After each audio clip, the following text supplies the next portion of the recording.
Hi, this is Hannah J. with realestatesiny.com, and I'm here at the Mount Manresa Jesuit Retreat Center, and I'm here in the grotto. As you can see, there's a beautiful stone formation around me, built many, many years ago.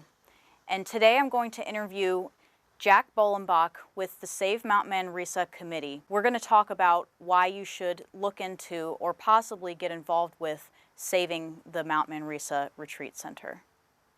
It started out back in the 1660s as an estate, and it was owned during the Revolutionary War by the Simpson family.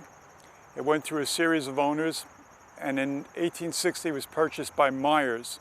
And he also built a water tower, brick water tower, which is still standing on the property.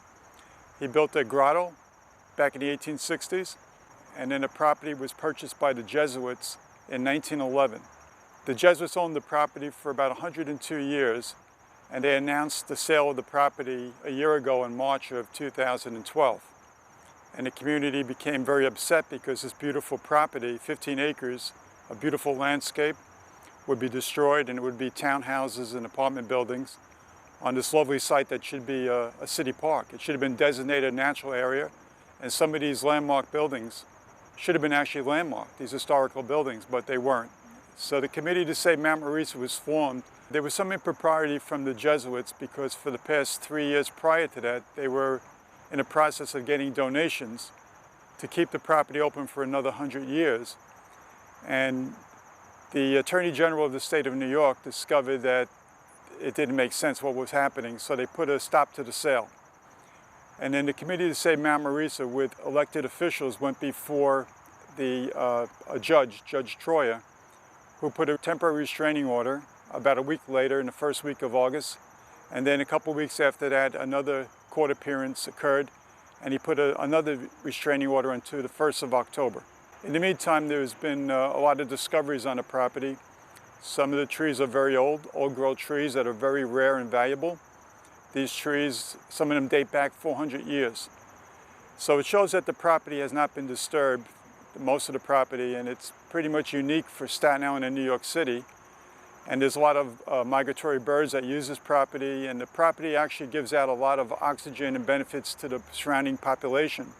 There's been a lot of destruction of trees in the neighborhood, and this is the only refuge. There's a lot of wild animals that are here, and it's just a beautiful area. It's been a benefit to society for the past 102 years until it closed on June 1st of this year. Many people came on retreat here, and they would find refuge. They would be able to meditate, find religious comfort, and it was used during several disasters. When September 11th terrorist attack occurred in New York City, Mount Manresa was used as a base. A lot of people were housed here. A lot of people were comforted here during that time period. Last year in October, when the Hurricane Sandy hit, many people were kept here, and this was the headquarters of FEMA.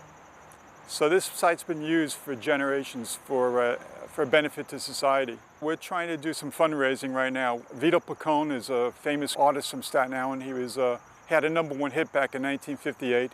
He's going to perform a benefit concert for us at probably the St. George Theater. We're trying to arrange that to happen as soon as we can. A lot of people have never seen Mount Manresa. They've never actually visited the site. And we're trying to make Staten Islanders aware of what's at stake. Because once this beautiful place is gone, it's gone forever. And what we want to do is through signs, through petitions. We have a petition right now with over 8,000 signatures to trying to keep Mount Manresa as a public park. And what we're trying to do is get signs out, save Mount Manresa as a public park. We keep alerting the public as much as we can. We do have a website, www.savemanresa.org.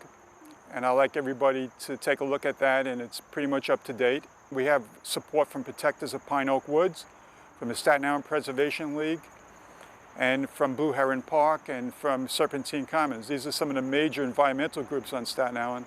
The Committee to Save Mount Manresa meets every Thursday evening, and we meet at 722 Tompkins Avenue in Fort Wadsworth.